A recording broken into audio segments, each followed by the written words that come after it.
Alors bonjour bien-aimés, je vous salue au nom puissant de notre Seigneur Jésus-Christ, Créateur du ciel et de la terre. Que Dieu vous bénisse abondamment. Moi c'est le pasteur Essis du Ghana. Je suis du ministère Calvary Chapel. En français c'est la chapelle du Calvaire.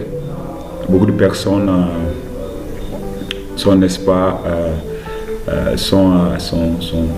ont la peur au cœur quand on dit le calvaire, la chapelle du calvaire.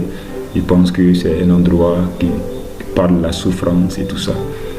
Mais c'est pas ça, c'est juste un endroit là où Jésus transforme des personnes. Jésus change la vie des gens. Amen. Ce matin, je suis vraiment dans la joie. Je voulais seulement partager un petit message avec vous.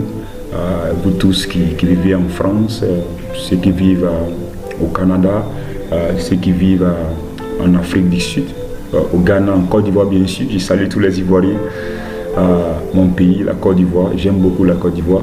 Je vais seulement partager un message très court avec vous. C'est un message qui est dans le livre d'Un Pierre chapitre 5, les versets 4 et 5. La Bible dit que vous les plus petits, soumettez-vous aux anciens. Vous les plus jeunes, soumettez-vous aux anciens. Et la Bible dit que Dieu résiste aux orgueilleux, mais il fait grâce aux humbles. Dieu résiste aux orgueilleux, il fait grâce aux humbles. C'est qui un orgueilleux? Bien aimé, un orgueilleux c'est celui qui pense être meilleur que son prochain. Un orgueilleux c'est celui qui ne partage pas. Un orgueilleux c'est celui qui n'estime pas son prochain. C'est celui qui pense qu'il est meilleur dans tout ce qu'il fait. Un orgueilleux, c'est celui qui ne demande pas de permission, c'est celui qui ne prend pas de conseils dans tout ce qu'il fait. C'est ça un orgueilleux. Un orgueilleux, c'est celui qui ne regarde pas son prochain. Et la Bible dit que Dieu résiste ces personnes. On confond souvent l'orgueil et l'humilité. Il y a beaucoup de personnes qui sont vraiment humbles. À travers leur apparence, ils sont vraiment humbles. Mais à l'intérieur d'eux-mêmes, ils sont orgueilleux.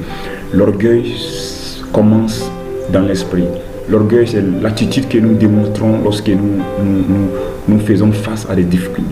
Nous faisons face à des difficultés. L'attitude que nous montrons détermine si nous sommes orgueilleux ou pas. Alors une personne peut être orgueilleuse à l'intérieur, mais pas à l'extérieur. À l'extérieur, toute chose est bien, mais à l'intérieur, la personne est orgueilleuse. Chers camarades, la Bible déclare que Dieu résiste à ces genres de personnes. Et quand tu lis le livre de Matthieu, chapitre 6, le verset, je crois, chapitre 6, tout le verset 1 jusqu'au dernier verset du chapitre 6, Jésus enseigne sur la prière. Et lorsqu'il finit sur le sujet de la prière, il dit que si nous ne pardonnons pas nos prochains, Dieu ne nous pardonnera pas. Un orgueilleux, c'est celui qui ne pardonne pas. Il ne pardonne pas. Il pense qu'à lui seul et il n'est pas humble. Un orgueilleux, c'est celui qui n'accepte pas ses erreurs. Alléluia. Accepter ses erreurs est une force. Reconnaître qu'on a tort est une force. Reconnaître qu'on a tort, c'est une force que Dieu veut que nous puissions expresser cela. Alléluia, bien-aimés. Comprenez ceci. Dieu résiste aux orgueilleux, mais il fait grâce aux humbles. Quand tu es humble, Dieu te fait grâce. Alors pourquoi ne pas être humble? L'humilité précède la gloire. Jamais la gloire. D'abord l'humilité. Non, c'est d'abord l'humilité et la gloire ensuite. On apprend cela dans la vie de Jésus-Christ, notre Seigneur Sauveur. La Bible dit qu'il est venu sur la terre et il n'a pas voulu être comme Dieu. Il s'est diminué, il a pris la forme d'un être humain. Il s'est humilié sur la terre jusqu'à la croix. Et il est mort sur la croix dans l'humilité. Et même lorsque les méchants le frappaient et l'injuraient, il n'a point ouvert sa bouche et les insulter. Il est resté humble. Bien-aimé, sois humble et Dieu va te bénir. Sois humble, toi qui m'entends depuis les extrémités de la terre. Sois humble, demeure humble et le Seigneur Jésus-Christ te bénira. Il y a une grande bénédiction lorsque nous sommes humbles. Alléluia. La chose que nous les chrétiens nous trouvons difficile, c'est l'humilité. Dieu nous demande l'humilité. Il n'y a pas d'autre chose que Dieu. Vous comprenez l'histoire du premier roi d'Israël. Vous savez ce qui s'est passé? Pourquoi Dieu l'a enlevé du royaume? Pourquoi Dieu a dit, Saül, tu n'es plus le roi? Parce que Saül n'est pas humble.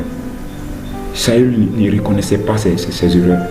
À chaque fois, il repoussait ses erreurs vers les autres. Celui-ci a fait les erreurs, celle-ci a fait les erreurs. Mais Saül n'acceptait pas les erreurs. Saül ne voulait pas accepter qu'il a tort. Et finalement, Dieu l'a enlevé. Dieu l'a retiré du royaume. Dieu l'a retiré d'être roi sur Israël, son peuple. Et il a donné cela à David.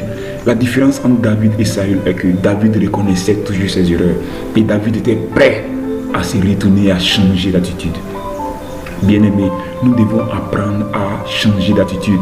Nous devons apprendre que Dieu travaille avec les humbles et ne travaille pas avec les orgueilleux. Juste vous exhorter ce matin, votre humble serviteur depuis le Ghana, que le Seigneur vous bénisse abondamment dans vos activités. J'ai béni ceux de la France, j'ai béni ceux de la Côte d'Ivoire et j'ai béni aussi l'église qui est au Canada. Je viendrai vous visiter très bientôt et vous saluer et prier afin que la main du Seigneur vous touche aux francophones qui vivent à Québec, au Canada. Je viendrai là-bas très bientôt pour vous saluer et vous bénir abondamment. Que le Seigneur vous bénisse, que le Seigneur vous protège, que le Seigneur bénisse vos activités, et vos enfants, et vos maris et vos femmes. Que Dieu vous bénisse abondamment. Merci, c'est le pasteur Essis depuis les Ghana. Soyez bénis au nom de Jésus.